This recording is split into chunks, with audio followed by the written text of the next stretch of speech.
abençoada em nome de Jesus. Abençoe você, sua casa, sua família, Thaís, a Tata, os namorados em nome de Jesus. Rose dá boa noite para Bruna e para Val. Boa noite, Silmara, filhinha querida. Deus abençoe, guarde, proteja, te livre do mal. Abençoe tua noite, que seja uma noite agradável e abençoada. Abençoe aí o Tommy, em nome de Jesus. Boa noite, Raquel, irmã querida. Deus abençoe, guarde e proteja. Te livre do mal, te dê uma noite abençoada. Seja bem-vinda. Adriano, irmão querido, Deus abençoe, seja bem-vindo. Deus te abençoe, te guarde, te proteja. Te livre de todo mal, em nome de Jesus. A Silmara está pedindo para você vir mais para o meio, filha, que não dá para te ver.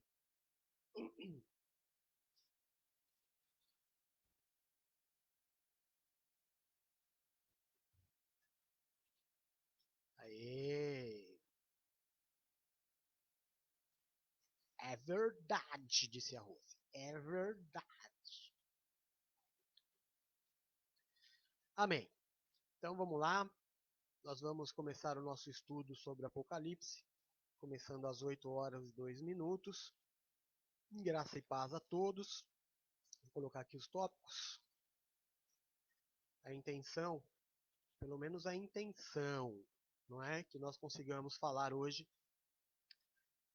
do capítulo 1 e capítulo 2, embora eu vá fazer com bastante calma, levar essa live até umas 8h40, 9 horas no máximo, para não se tornar cansativo, e também para que vocês consigam assimilar as informações, né? Também não adianta muito falar demais e as palavras se perderem. Boa noite, Bispa Adriana, filha querida, Deus te abençoe, te guarde, te proteja, te livre do mal, te dê uma noite muito abençoada em nome de Jesus.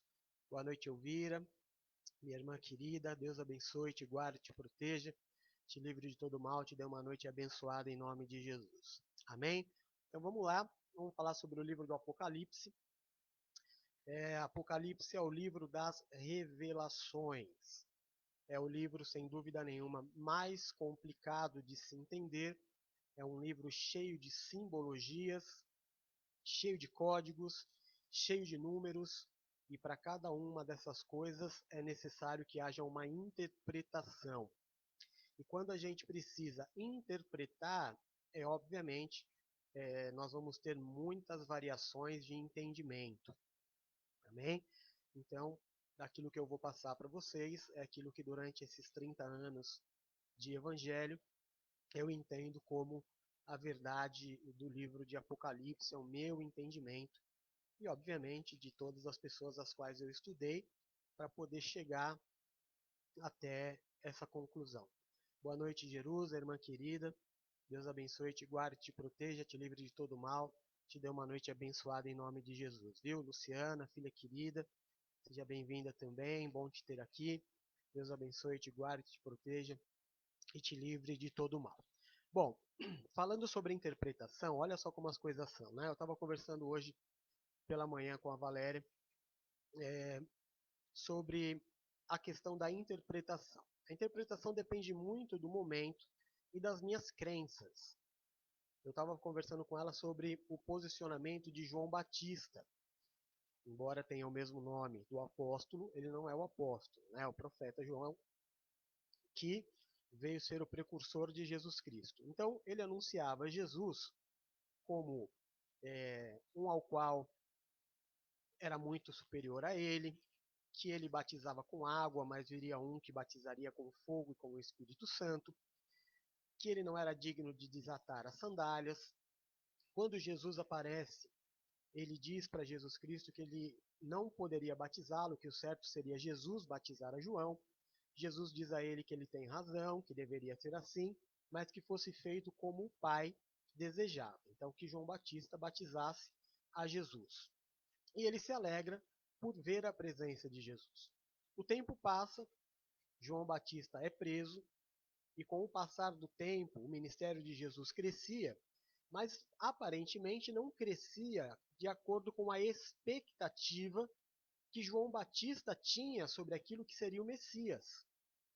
Talvez João Batista pensasse, como a maioria dos judeus até hoje, que o Messias viria portando armas, sendo um rei, liderando exércitos para colocar o povo de Israel no topo do mundo. Então, quando ele está na prisão, eu estava conversando com a Valéria e falei, olha como é engraçado, né? Como a situação muda as pessoas. Ele na prisão, os seus discípulos, ele pergunta, vai até Jesus e pergunta para ele se ele é mesmo o Messias ou se nós devemos esperar por outro. Ou seja, João Batista demonstra aqui uma certa decepção. Né? É ele mesmo ou a gente vai ter que esperar outro para vir libertar o povo de Israel? Os discípulos de João vão até Jesus e Jesus fazem essa pergunta e falam, João pediu para perguntar se é o Senhor mesmo ou se nós precisamos esperar por outro. E a resposta de Jesus demonstra bem o quão a expectativa de João Batista estava errada. E o Senhor diz para ele assim, olha, digam para João que os cegos vêm, os coxos andam e os mortos voltam à vida. Então é uma outra caminhada. Então, assim, tudo é uma grande expectativa.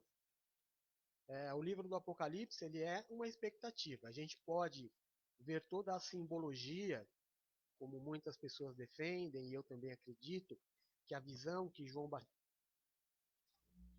Vocês não estão... O Adriano disse que não está conseguindo ouvir. Mais alguém está com problema de áudio? Dá um feedback para mim, por favor.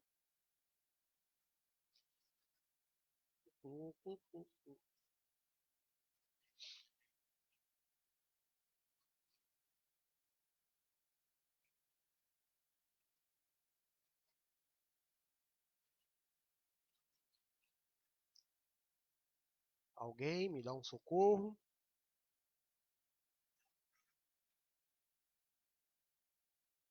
Vê se melhorou, tá? Que eu subi o som e cheguei o microfone um pouco mais perto. Bom, então é isso. Falando sobre expectativa, a gente pode ver toda a simbologia do livro de Apocalipse, entender que existem fatos simultâneos que se repetem, porque algumas coisas acontecem no mundo espiritual e outras coisas acontecem ao mesmo tempo na Terra. Né? Então, alguns símbolos, alguns eventos, a gente fica meio confuso falando assim, mas essas duas coisas acontecem em que momento? E muitas coisas acontecem no mesmo momento, só que algumas no mundo espiritual, outras na Terra. Então, vamos à introdução que eu acabei colocando aqui para vocês. Foi escrito pelo apóstolo João. João era o discípulo amado de Jesus, era o apóstolo.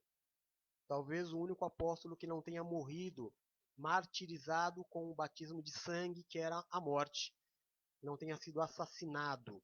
Não é? João Batista não, perdão. João, o apóstolo do livro de Apocalipse e do Evangelho de João, ele morreu de velhice. Mas também foi o único apóstolo que esteve aos pés da cruz com Jesus Cristo. Ele foi o único dos discípulos, dos 12, que esteve até os últimos momentos de vida de Jesus. O último discípulo ao qual Jesus Cristo direcionou a sua palavra, a sua visão, fez um pedido e deu um envio, dizendo este aí, né, para Maria, este é o que estava com Jesus. Também lá no livro de João, no capítulo 21, a gente vê Jesus Cristo se relacionando diretamente com ele. Ele era o discípulo amado. Alguns acontecimentos que precederam o livro de Apocalipse. Né? Então vamos ler aqui que eu coloquei. Ele foi escrito na ilha de Patmos, que era um lugar onde João estava exilado, ele estava preso. A ilha de Patmos é como se fosse uma grande prisão. E João estava ali condenado por ser discípulo de Cristo, ele estava condenado ao exílio, ele já tinha por volta de 100 anos. A ilha de Patmos, ela fica mais ou menos a mesma distância da casa da Bispa Paula, aí na zona leste de São Paulo, até a minha casa aqui no litoral, dá entre 90 a 100 quilômetros de diferença. No ano de 64, após o nascimento de Cristo, Nero coloca fogo em Roma.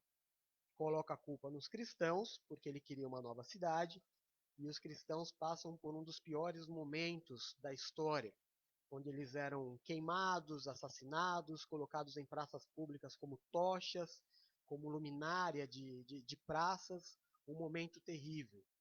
Neste momento, em 67 depois de Cristo, Paulo e Pedro foram assassinados devido a uma grande perseguição que agora os cristãos recebiam, que não era mais vinda dos judeus, e sim agora do exército de Roma. Então a coisa estava muito mais apertada para os cristãos neste momento onde Paulo e Pedro são perseguidos e são assassinados. No ano 70, após o nascimento de Jesus, no calendário cristão, Jerusalém é destruída pelo imperador Vespasiano. E no ano 95, mais ou menos, o apóstolo João escreve o livro de Apocalipse. João e Jesus tinham, pelos historiadores, mais ou menos a mesma idade. Então, a gente sabe que o calendário cristão, ele não é exatamente no ano em que Jesus nasce, então ele deveria ter aí por volta de 100 anos de idade. Amém? Então, como é que nós vamos dividir o primeiro capítulo do livro de Apocalipse? Nessa introdução, eu quero dizer a vocês assim: sempre que você quiser saber exatamente sobre o fim dos tempos, e é claro que eu estou fazendo esse estudo de Apocalipse por causa da pandemia, tá, por causa da novela, porque fala-se muito sobre o fim dos tempos. O livro do Apocalipse, Apocalipse significa revelação, tirar o véu. Apo, tirar, lipse, véu. Então, tirar o véu, a revelação. Por que esse nome? Porque é a primeira palavra que aparece no livro, assim como toda a Torá, o título do livro é a primeira palavra que aparece no texto, tá bom? Então, se você quiser saber exatamente como será o final dos tempos, é melhor que você veja aquilo que Jesus Cristo disse, o próprio Deus dizendo como será o final dos tempos. Mas se você quiser saber os detalhes, pormenores, como tudo vai acontecer, então agora você está no lugar certo. Você está no livro de Apocalipse, onde todas as coisas serão reveladas. E você tem toda a liberdade do mundo para que, conforme nós formos lendo e eu for dando a minha interpretação do livro, embora eu vá tentar ser o mais imparcial possível, cada um de vocês imaginando cada simbologia da melhor forma possível. Amém? Então, o livro ele é dividido. Em primeiro lugar, a saudação. Então, ele se apresenta como o apóstolo João, autor dos evangelhos, também como servo de Cristo, direcionado pelo próprio Senhor Jesus a escrever todas estas coisas. A carta, inicialmente, ela é dirigida às 7 igrejas. Acho que é interessante até nós lermos o primeiro capítulo. E eu esqueci de abrir aqui, mas deixa eu abrir aqui rapidinho. Apocalipse. Ah, não, perdão. Eu coloquei aqui no material. Então, diz assim, a primeira parte até o versículo 6. Revelação de Jesus Cristo, que Deus lhe deu para mostrar aos seus servos o que em breve precisa acontecer. Aqui eu quero dar uma paradinha, irmãos, na leitura de Apocalipse capítulo 1, porque na maioria das traduções ele está assim: o que deve acontecer. Esse deve acontecer, já me perguntaram algumas vezes, apóstolo, então não é certo que vá acontecer? É alguma coisa que supostamente pode acontecer? Deve acontecer? Não, a tradução não é essa. A tradução é que precisa acontecer rapidamente, tá? Então, se na tua tradução da sua Bíblia está da forma com que eu disse, você entenda dessa forma, que em breve precisa acontecer. Ponto. Ele enviou ao seu anjo para torná-la conhecida ao seu servo João. Versículo 2, que dá testemunho de tudo o que viu, isto é, a palavra de Deus e o testemunho de Jesus Cristo. Feliz aquele que lê estas palavras desta profecia, e felizes aqueles que ouvem e guardam o que nela está escrito, porque o tempo está próximo. Vamos dar uma paradinha aqui, vamos interpretar esse versículo 3. Então, feliz é a pessoa que está recebendo, ou seja, nós vamos falar daqui a pouco sobre estrelas, que significam os anjos, os pastores, presbíteros, líderes daquelas igrejas, das 7 igrejas, e o candelabro, que na verdade é o menorá, né, na Bíblia e dos judeus e do Torá, que significam as igrejas, as 7 igrejas. Então, feliz a estrela que está recebendo essa palavra. E felizes, ou sejam, a igreja, as pessoas que ouvem e vão guardar aquilo que está recebendo e que vai acontecer num futuro próximo. Versículo 4. As 7 igrejas da província da Ásia. A vocês, graça e paz da parte daquele que é, que era e que há de vir, dos 7 espíritos que estão diante do seu trono, e de Jesus Cristo, que é a testemunha fiel, o primogênito dentre os mortos e o soberano dos reis da terra. Ele nos ama e nos libertou dos nossos pecados por meio do seu sangue, e nos constituiu reino e sacerdotes para servir a seu Deus e Pai. A ele sejam glória e poder para todo o sempre. Amém. Então esta é a saudação, o início do livro do Apocalipse, o apóstolo João dizendo estas palavras. Depois nós vamos pegar aqui do versículo 8, 7 e 8, que vai falar sobre Jesus ser o alfa e o ômega. Então a palavra de Deus em Apocalipse 1, 7 diz assim: Eis que ele vem com as nuvens, e todo o olho verá, até mesmo aqueles que o traspassaram, aqueles que judiaram dele, né, que mataram. E todos os povos da terra se lamentarão por causa dele. Assim será. Amém. Eu sou o Alfa e o Ômega, diz o Senhor Deus, o que é, o que era e o que há de vir, o Todo-Poderoso. Eu, João, irmão e companheiro de vocês no sofrimento, no reino e na perseverança em Jesus, estava na ilha de Patmos por causa da palavra de Deus e do testemunho de Jesus. No dia do Senhor, achei-me no espírito e ouvi por trás de mim uma voz forte, como de trombeta, que dizia: Escreve num livro o que você vê e envie às 7 igrejas: Éfeso, Esmirna, Pérgamo, Tiatira, Sardes, Filadélfia e Laodiceia. Deixa eu só descer aqui um pouquinho. Aliás, subir, né? Que eu dei uma descida no meu texto. Algumas coisas interessantes acontecem aqui. Primeiro, por que essas 7 igrejas? Segundo alguns estudos que eu fiz, Éfeso, obviamente, a maior igreja que existia, tinha o maior número de pessoas. Igreja onde o apóstolo Paulo permaneceu dirigindo por 3 anos, depois foi levada adiante por Timóteo, então uma igreja muito bem edificada, que o Senhor tem algumas palavras diretamente para cada uma dessas igrejas e a gente vai ver daqui a pouco.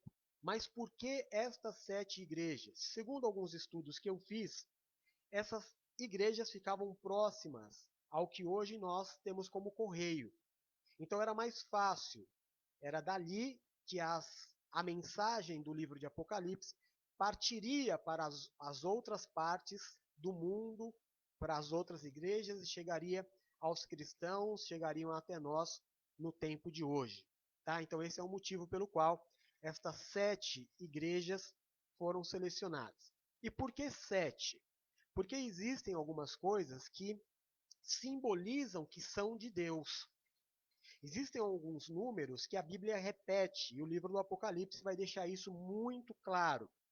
Então, nós temos o número 3, que significa a trindade, que significa a confirmação, não é? Entre outras coisas. Depois a gente faz um estudo aí só sobre os números. O livro do Apocalipse vai falar sobre os sete. Nós já ouvimos aqui os sete espíritos, vamos ter os selos, vamos ter as sete igrejas, as sete estrelas. O sete é o número da perfeição. O sete significa o completo, aquilo que foi feito completamente. E nós temos o número 6, também o Apocalipse vai mostrar que é o número daquilo que não chegou à perfeição. Então, a gente vai falar sobre o número da besta daqui a pouco, que é o 666, aonde ele é descrito como este é um número de homem, 666. Meia, porque é o número da imperfeição. 3 vezes 666 é porque é a confirmação. O 3 não é a confirmação? Então, sendo um livro bíblico, os números falam conosco também. Então, 666 é a confirmação daquilo que é imperfeito, daquilo que é incompleto, é o número do anticristo, o número da besta. Tá? Depois nós temos o 12, que é o número dos apóstolos, o número das 12 tribos. Temos muitos 12. Temos até a revelação dos 144 mil. Quando a Bíblia diz mil, ela trata de multidão, de muitas pessoas. Então, acho que é a maior pergunta do livro de Apocalipse, a que mais fazem. Apóstolo, só 144 mil pessoas serão salvas? Não. Todo o livro de Apocalipse precisa de uma interpretação. Então, o que é os 144 mil? 12 tribos de Israel, povo judeu, povo de Deus, os 12 apóstolos simbolizando a igreja, vezes 1000, que é a multidão. Então, uma multidão de servos de Deus receberão o selo da salvação. Então, não tem nada a ver com aquilo que é diretamente o número 144 mil pessoas. É uma simbologia. Todo o livro de Apocalipse vai ser uma grande simbologia. Ok? Depois, uma coisa interessante que acontece: Alfa e o Ômega. Jesus é o princípio e o fim de todas as coisas. O livro de Apocalipse, neste momento, deixa claro também que já não é mais o sábado, e sim o domingo, o dia do Senhor. O dia em que o Senhor ressuscitou. Então, quando o apóstolo diz aqui, no dia do Senhor, é o dia de domingo. Domingo é o dia do Senhor. Domingo, 19 horas, você sai de casa e você vê nos pontos de ônibus, nas ruas, todos os servos de Deus com a sua Bibliazinha debaixo do braço, indo para a igreja, porque é o horário, é o dia de servir a Deus, é o dia do Senhor, é o domingo. E nós, como cristãos, guardamos o domingo para servir a Deus. Amém? Dando exclusividade neste dia para o Senhor. Ele é o Todo-Poderoso, ele é aquele que é, o que há de vir, ele sempre será, jamais mudará. Então eu preciso entender que agora já não é mais o Cristo sofredor, e sim a imagem de um Deus poderoso. Você vê que João diz que ele ouve atrás dele uma voz muito forte, dizendo todas essas coisas. Escreve num livro tudo aquilo que te será revelado. Amém? João, ele recebe também uma coisa muito interessante, porque João não estava ali de corpo físico. João, ele estava ali da mesma forma com que Paulo foi ao terceiro céu, da mesma forma com que Pedro teve a visão do lençol descendo do céu, no caso de Cornélio, vocês se recordam? Eu falo muito dessa passagem. São momentos onde há um êxtase espiritual, meio que uma viagem. O cara fica meio assim, ele não sabe se está dormindo, se está acordado, ele faz uma viagem. Talvez um esotérico diga que fez uma viagem astral, por não saber diferenciar. Eu sei que a maioria das igrejas, e vai ter algum irmão aí que vai estar me ouvindo e vai me chamar de endemoniado, mas é óbvio que há um grande interesse das instituições hoje em dia que você não tenha experiências muito reais e próximas a Deus como um êxtase espiritual. Né? Que você acredite mais numa coisa material, como entregar dinheiro, como entregar bens e coisas deste tipo. Né? Talvez você não seja muito motivado a uma meditação mais profunda. Ai, deixa eu me movimentar aqui. A uma meditação mais profunda, a interpretação de sonhos, a buscar significados, porque Deus fala conosco através de êxtase espiritual, que é a visão, através de sonhos e através do altar. Então isso precisa ser incentivado. E foi desta forma com que os 3 apóstolos estiveram no céu. Paulo diz: não sei se acordado ou, ou dormindo, eu sei que eu estive. Num estado de êxtase, Pedro tem esta visão ao conversar com Jesus após a ressurreição. E João, da mesma forma. Agora, o que é interessante nós analisarmos é que lá no livro de Daniel, Daniel ele fica com medo da visão e ele desmaia diante da glória do Senhor. E João relata a mesma coisa. Mesmo não estando de corpo presente, estando em espírito, estando num estado de êxtase, ainda assim a unção, a presença, o poder é tão grande que ele perde a força de um corpo que nem travou. A Lu disse que travou. Eu vou esperar um pouquinho. Voltou?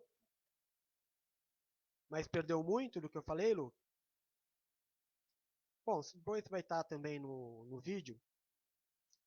E aí vocês veem na íntegra tudo se perdeu alguma coisa. Tá? Então eu estava falando dessa questão do êxtase espiritual. Eu vou colocar um texto aqui para vocês, para que depois vocês analisem e tirem as próprias conclusões. Tá?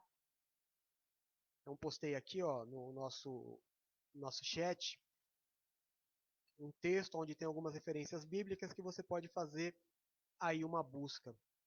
Tá bom? Aí no versículo 9, vamos ler? Do versículo 9 até o versículo 11. Cadê? 8, aqui. Ó, o alfa e o ômega nós lemos, né? Agora vamos ler do 12 ao 17. Que é a visão do Senhor glorificado. Então diz assim o versículo 12. Voltei-me para ver quem falava comigo. Voltando-me, vi 7 candelabros de ouro, e entre os candelabros alguém semelhante a um filho de homem, com uma veste que chegava aos seus pés e um cinturão de ouro ao redor do peito. Sua cabeça e seus cabelos eram brancos como a lã, tão brancos quanto a neve, e seus olhos eram como chama de fogo. Seus pés eram como bronze numa fornalha ardente. A sua voz como o som de muitas águas. Tinha em sua mão direita 7 estrelas, e da sua boca saía uma espada afiada de 2 gumes. Sua face era como o sol, quando brilha em todo o seu fulgor. Quando o vi, caí aos seus pés como morto. Então ele colocou a sua mão direita sobre mim e disse: não tenha medo, eu sou o Alfa e o Ômega, o primeiro e o último. Então vamos lá. Começando lá em cima, ele voltou-se para ver quem falava com ele, e ele teve a visão dos 7 menorás, dos 7 candelabros, que são as 7 igrejas. Entre os candelabros, semelhante ao Filho do Homem, ele viu Jesus com uma veste que chegava até os seus pés e com ouro. O ouro significa soberanidade, todo o poder, significa realeza. Então ali representa Jesus como rei. Na sua cabeça, cabelos eram brancos como a lã, tão brancos quanto a neve. O que isso significa, irmãos? Significa sabedoria, experiência, tempo, tudo aquilo que nós deveríamos ter quando nós encontramos na rua uma pessoa de cabelos brancos. Toda a história vivida, venceu em chegar até esta idade, muita coisa para ensinar, muita coisa para contar. Então, os cabelos brancos significam sabedoria, tá bom? Os olhos eram como chama de fogo. Nada se perde dos olhos do Senhor. O fogo é o poder que purifica. Lembra que nós já falamos nas aulas, aquilo que purifica o ouro, aquilo que tira toda a impureza. Então, é o fogo. O olhar do Senhor é aquilo que consome de nós toda a impureza. Então, o seu olhar era como chamas de fogo. Seus pés como bronze numa fornalha ardente, e sua voz como o som de muitas águas. É interessante nós pensarmos aqui que talvez os pés Jesus não precise mais, né? Na nossa estrutura humana, a gente precisa imaginar o mundo espiritual como não sendo algo físico. Então, a simbologia dos pés do Senhor. Depois a gente vê aqui o som da sua voz como o som de muitas águas. Eu tenho o privilégio de morar no litoral, né? Então é lindo, é assustador. A gente às vezes vai para alguns lugares onde as ondas se chocam com as rochas e ele faz um barulho assustador, mas é lindo, é forte, é o poder. Então o que o apóstolo quis dizer aqui é assim: a voz que eu ouvi era muito poderosa. Era como se fosse a voz da maior força da natureza. Tinha na sua mão direita as 7 estrelas. O que são as 7 estrelas? São os anjos da igreja. Então, estrela simboliza o anjo. Este anjo, especificamente, não são anjos espirituais que nós não vemos e não tocamos. Este anjo, o Senhor está se dirigindo a palavra aos bispos, apóstolos e presbíteros que estavam à frente das igrejas como pastores, das 7 igrejas as quais os candelabros simbolizam. E da sua boca saía uma espada afiada de 2 gumes. Sua face era como o sol quando brilha em todo o seu fulgor. Nós sabemos que se eu quisesse mostrar naquela época em que João vivia, no ano 95 depois de Cristo, no século I ainda, né, que a palavra seria a arma, a única coisa que eles conheciam como arma era a espada. Então, até hoje, a gente tem o costume de dizer que a palavra de Deus é a espada, que a Bíblia é a nossa espada.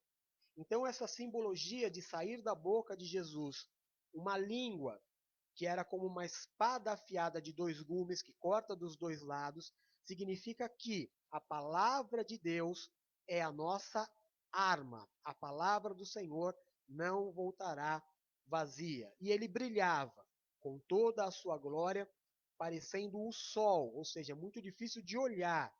Nenhum de nós consegue, a olho nu, olhar para o sol. Você já tentou?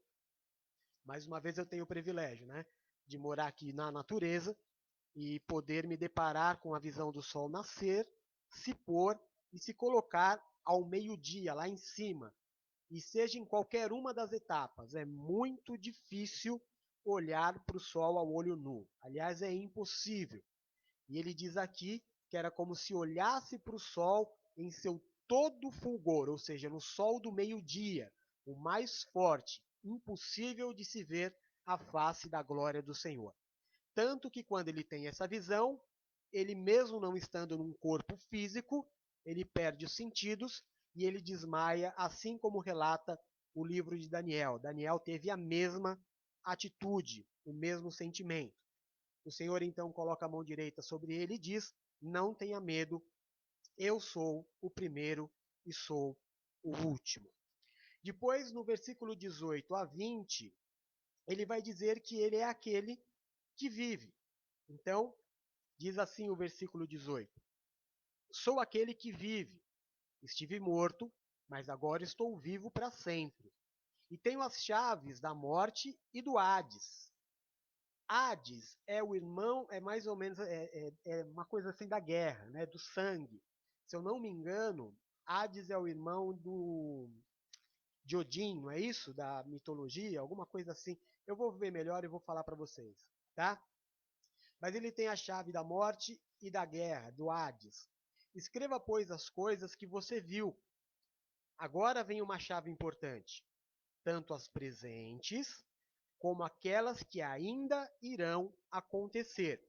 Este é o mistério das 7 estrelas que você viu na minha mão direita e dos 7 candelabros. As 7 estrelas são os anjos das 7 igrejas e os 7 candelabros são as 7 igrejas.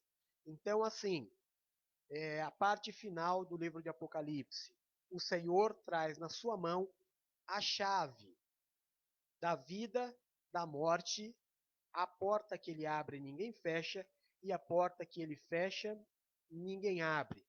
Pede para que ele faça o quê? Escreve tudo o que você está vendo.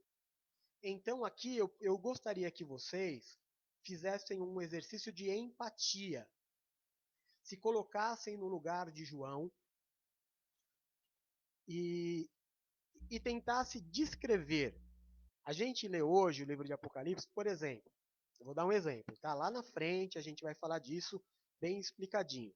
Mas imagina você é João. Deus te leva para o céu. Você está passando por toda essa situação, está diante do Senhor de uma forma assim muito poderosa e gloriosa, e você precisa escrever o que você está vendo. Coisas presentes.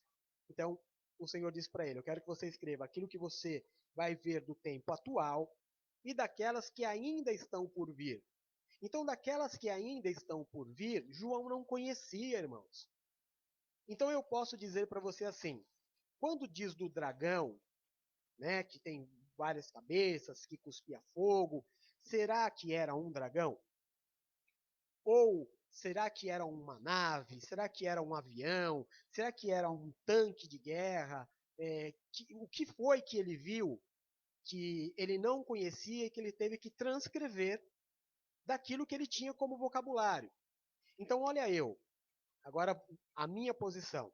Eu estou dizendo para você assim, talvez o que João viu, dizendo que era um dragão, fosse um avião jogando bombas. Por quê? Porque é o que eu, de Zeus, né, Du? Isso. Eu falei de eu tava com o Thor na cabeça. Obrigado. Obrigado, filho lindo. Eu falei Odin, né? Eita. O que eu tava falando? Bom, aí, assim, porque é a visão que eu tenho, que nós temos hoje. Mas talvez sejam situações e coisas que ainda nem existem. Mas se eu tivesse que escrever, o que eu ia dizer? Talvez eu, ao invés de dragão, eu escreveria um avião, um foguete, uma nave, sei lá.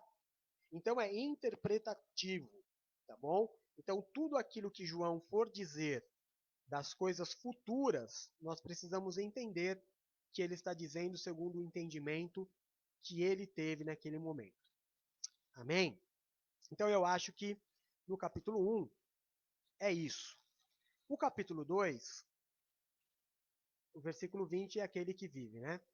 Deixa eu. Não. Isso. Deixa bem claro aquilo que eu já tinha explicado, né? As 7 igrejas e os 7 anjos.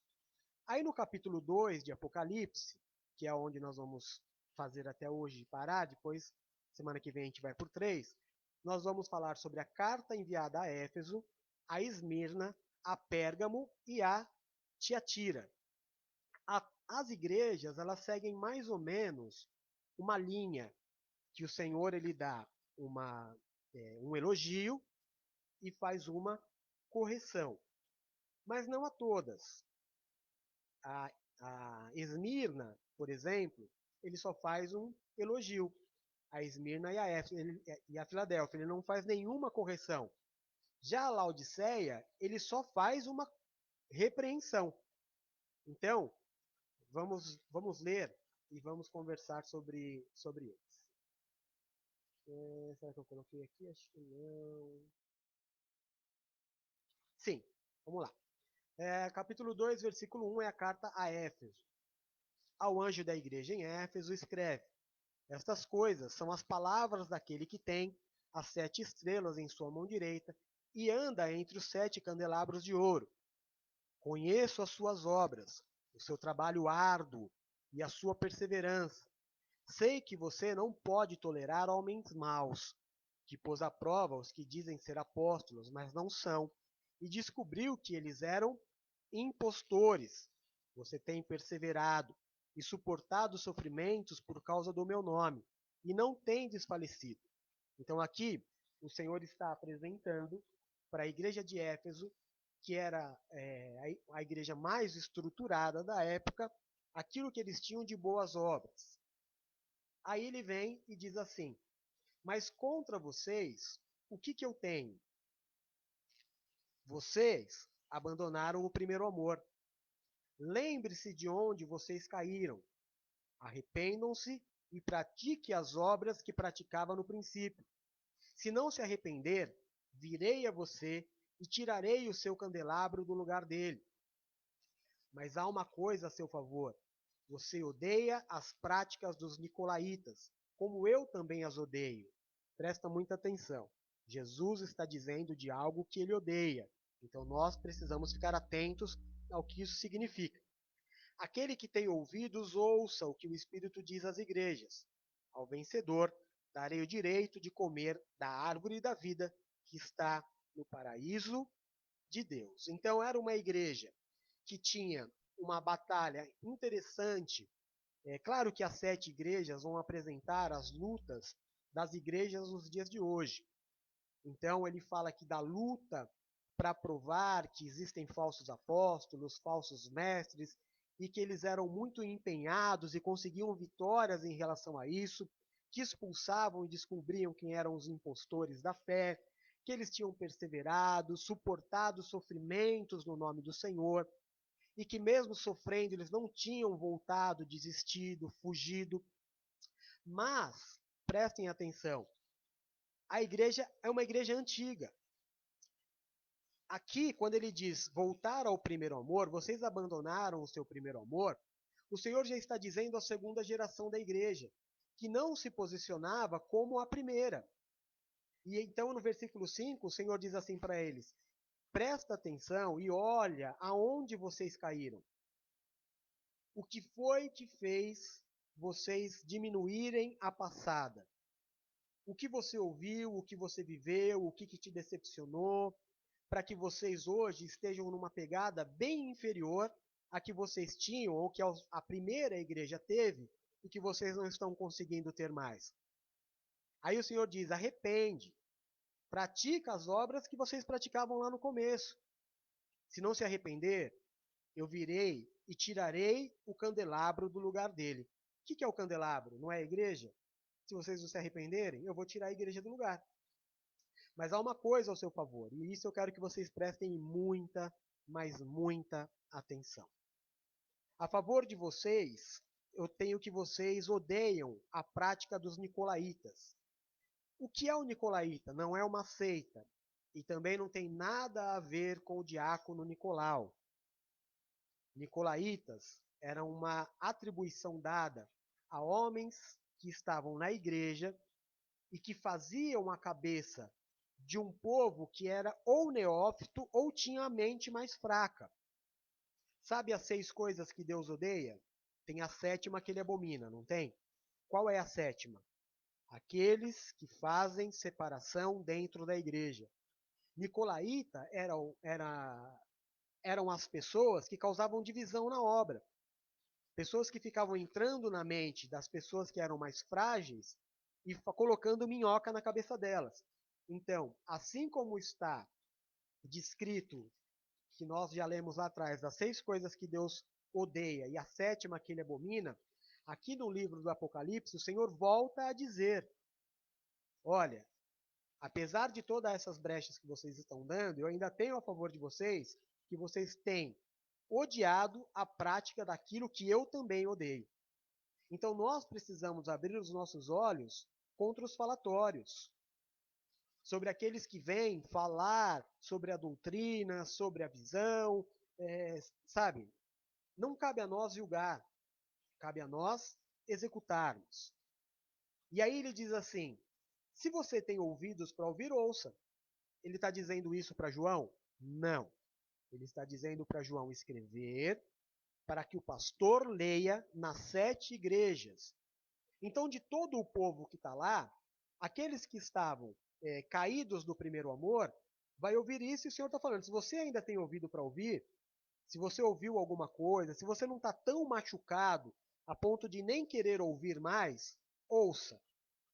Porque ao vencedor eu vou dar a vida eterna. Ou seja, comer da árvore que está no paraíso de Deus. Então, esta é a carta enviada à igreja de Éfeso. Se vocês quiserem fazer alguma pergunta, interromper, pode ficar à vontade, tá? Eu paro e respondo.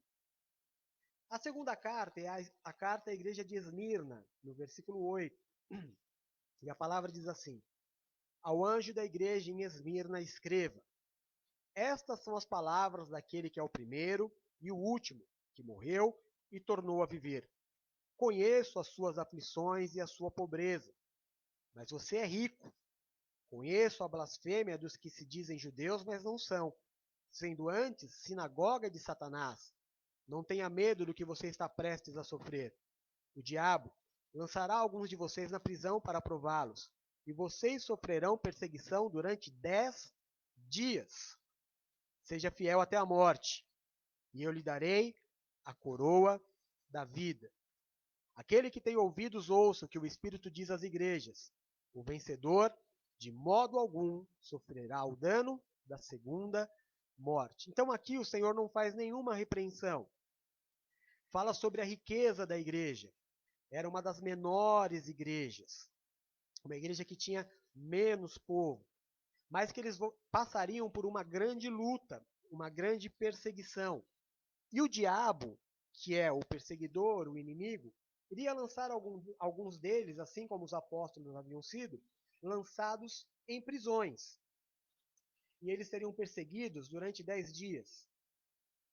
E ele volta a dizer: Seja fiel até a morte, e aí eu lhe darei a coroa da vida.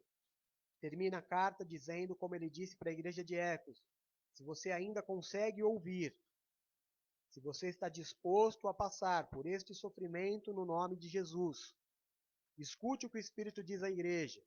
O vencedor, de modo algum, sofrerá a segunda morte. O que é isso? A vida eterna.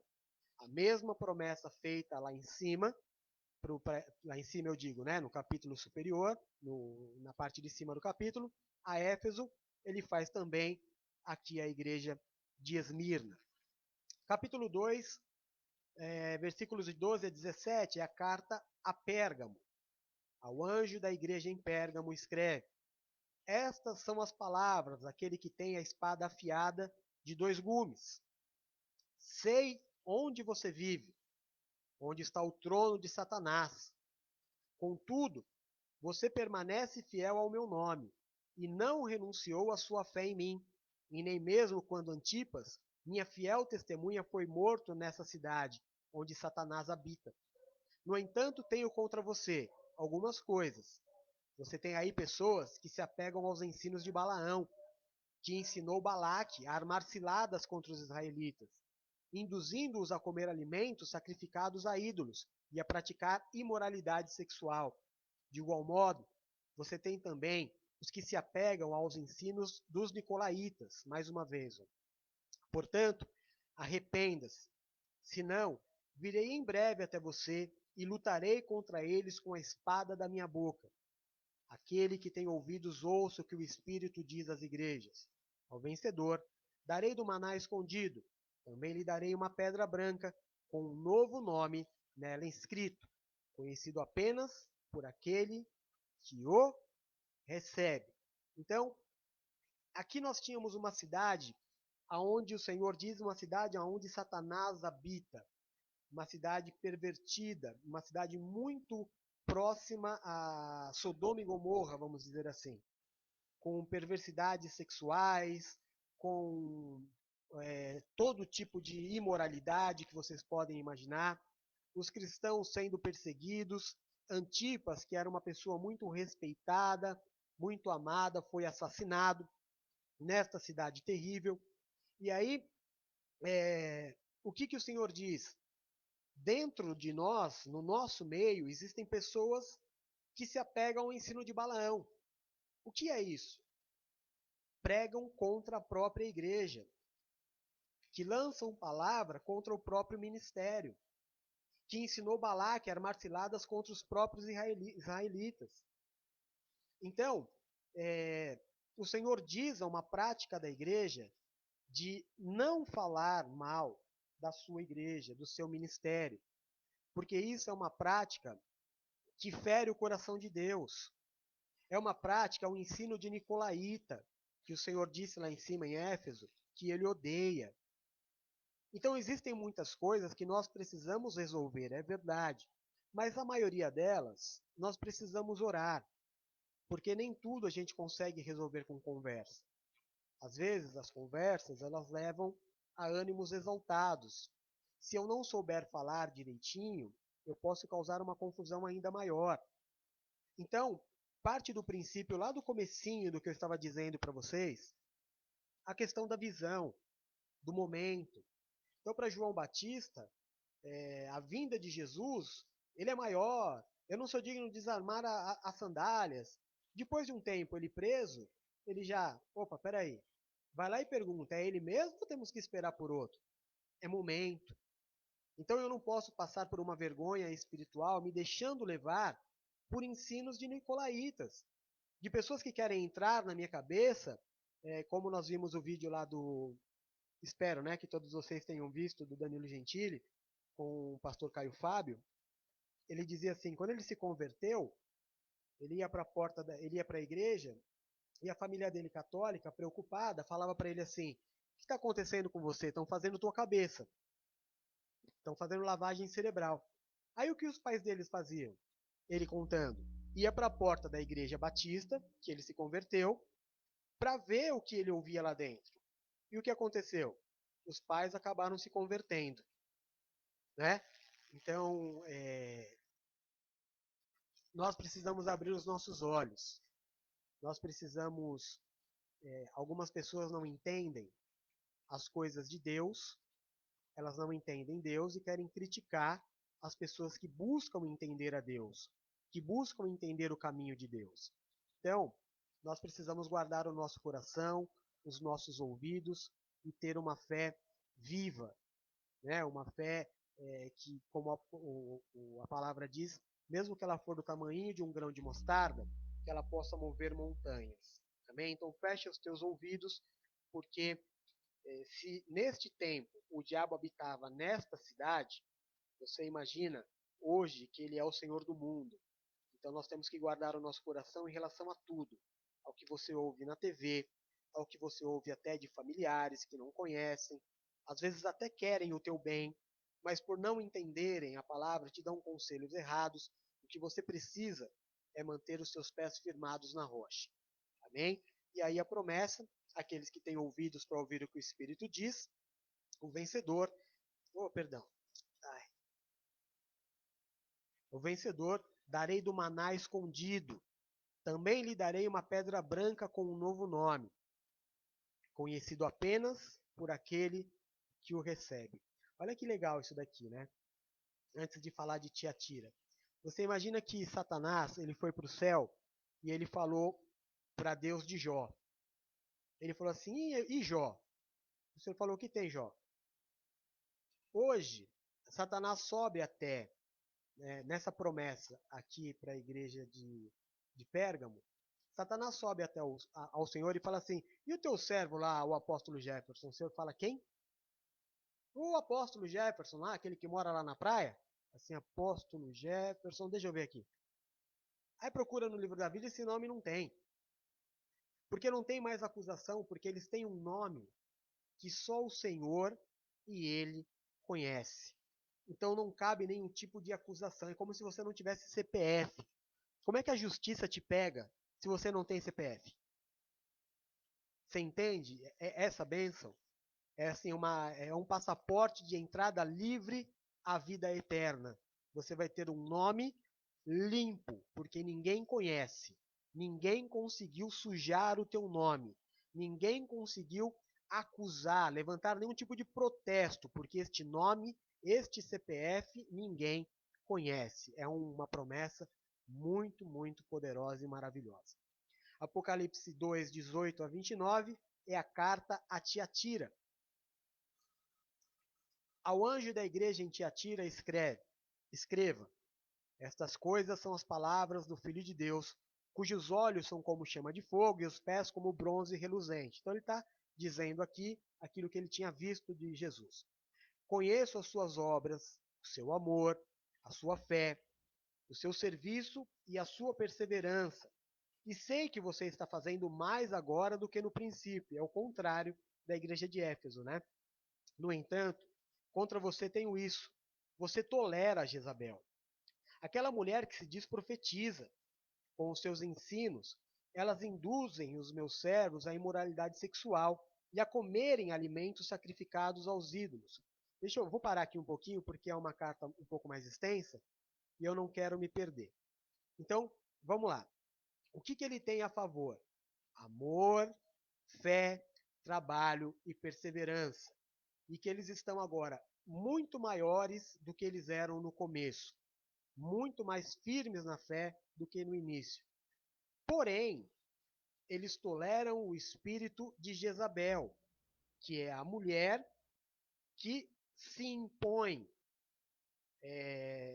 Eu não estou falando aqui do empoderamento feminino, da conquista da mulher, não é nada disso. Eu estou aqui falando da mulher que causa rebeldia entre os irmãos.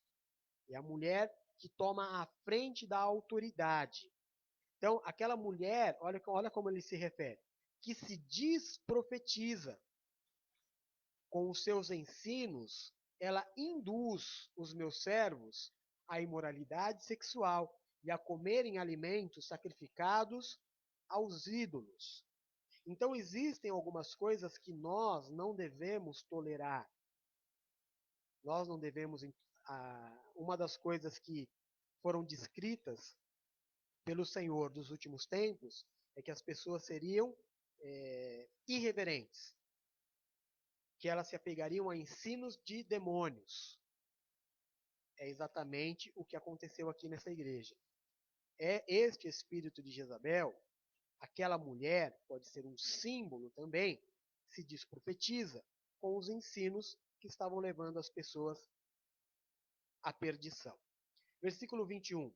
Dei-lhe tempo para que se arrependesse da sua imoralidade sexual, mas ela não quer se arrepender. Obviamente, aqui ele está dizendo sobre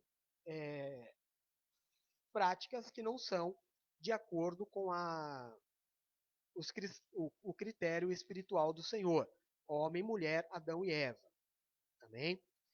Então, deu um tempo para ela se arrepender, mas ela não quer se arrepender.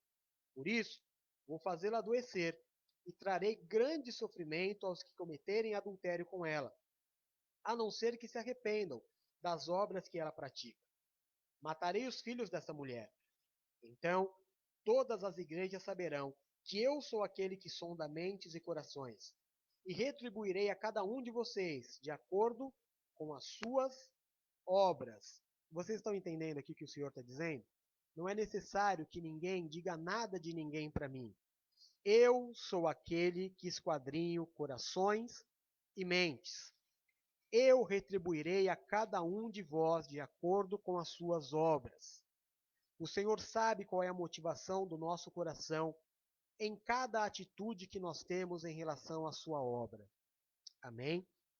Aos demais que estão em Tiatira, a vocês que não seguem a doutrina dela e não aprenderam, como eles dizem, os profundos segredos de Satanás, digo, não porei outra carga sobre vocês. Então somente apeguem-se com firmeza ao que vocês têm, até que eu venha. Aquele que vencer e fizer a minha vontade até o fim, darei autoridade sobre as nações. Ele as governará com cetro de ferro e as despedaçará como um vaso de barro.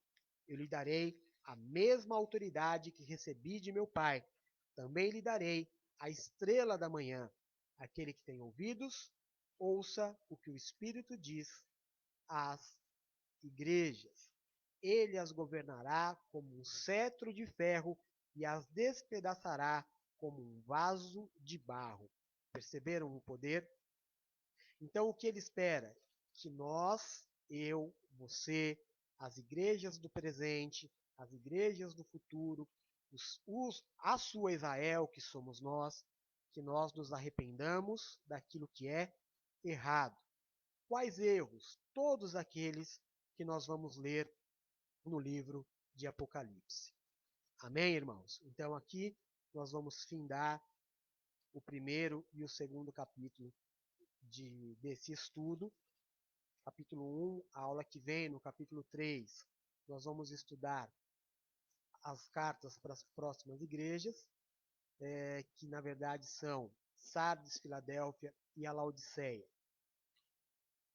E eu pretendo fazer assim, bem, como eu disse, bem tranquilamente, né? Devagarzinho, para que haja um entendimento de vocês e que em 40 minutos, 1 hora por semana, nós possamos ir adiante. É claro que as partes mais polêmicas e de mais difícil entendimento, nós vamos começar a ver a partir da próxima aula, né? A coisa começa a pegar fogo quando começam as revelações e começam os grandes símbolos. Mas, de qualquer forma, eu acho que já tivemos aí uma boa introdução do livro de Apocalipse. Então, Deus seja louvado pela vida de cada um de vocês.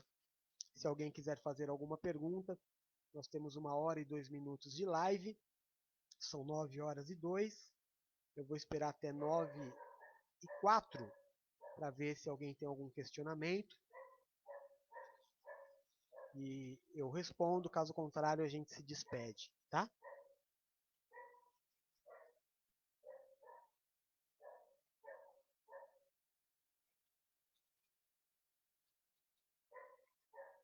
Enquanto eu vou esperando aqui, eu vou dando já o meu boa noite aos bispos, filhos amados e queridos, fiéis, companheiros, razão de grande parte da minha alegria. Bendito seja Deus pela vida de cada um de vocês. Pastora Rose, Pastora Nina, meus amores, boa noite para vocês. Deus abençoe, guarde e proteja. Uma semana maravilhosa. Lilian, minha cunhada querida, linda, amada, fiel, muito obrigado pela tua presença. Raquel, irmã querida, fiel, tão amada, você e tua família, obrigado também pela presença, pela audiência. Amém? Em nome de Jesus, Elvira, minha irmã querida, quanta saudade. É isso. Leonildo, irmão fiel, tá aí junto com a Rose, né? Ao que parece. Em nome de Jesus. Então, 9:03, mais um pouquinho. Eu sei que tem um delay para ver se chega alguma pergunta. Deixa eu ver. A pastora Rose escreveu uma pergunta que diz assim: Pai, essas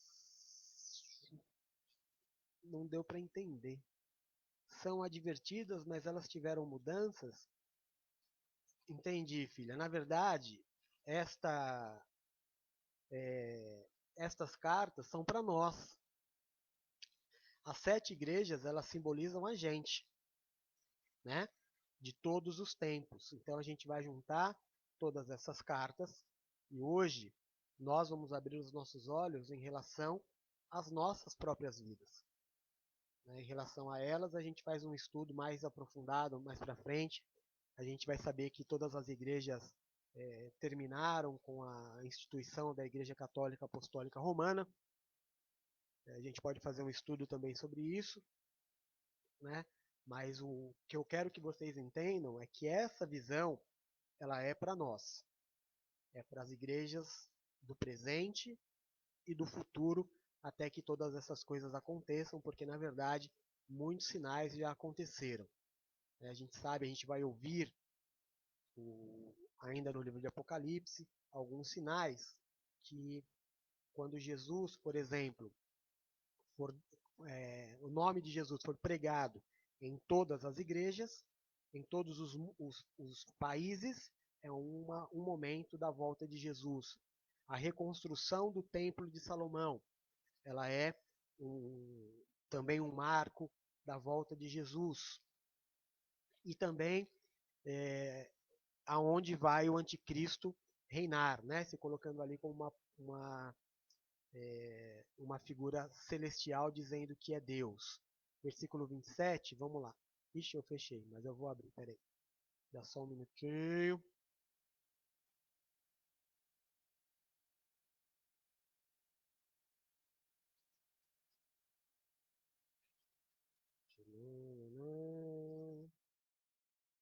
Do capítulo 1 ou do capítulo 2? Capítulo 2, né? Porque um não tem.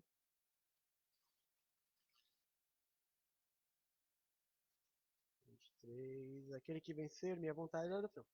Ele as governará com cetro de ferro e as despedaçará como um vaso de barro. Então, como eu disse na explicação, filho, é o poder. Né? Então você sabe que o ferro, o barro jamais prevalecerá contra o poder do ferro. Né? Então o poder do Senhor vai ser sempre maior do que qualquer resistência. Lá em cima, no início, ele se apresenta a João dizendo que ele é o Todo-Poderoso. Então, o governo do cedro de ferro simboliza o poder sobre as nações, o poder sobre a terra, o poder sobre as pessoas, o poder sobre o governo, o poder sobre o pecado, o poder sobre Satanás e o poder sobre a igreja, porque é uma palavra onde o Senhor está dizendo que ele vai trazer juízo contra a igreja, contra aqueles que insistirem dentro da igreja a permanecer numa condição de pecado, e que ele está dizendo aqui, olha, a salvação pertence a vocês, tenho visto as suas obras, porém, eu tenho o cedro de ferro e você é o barro. É mais ou menos esta a explicação, tá? Satisfez? Se não, eu falo mais.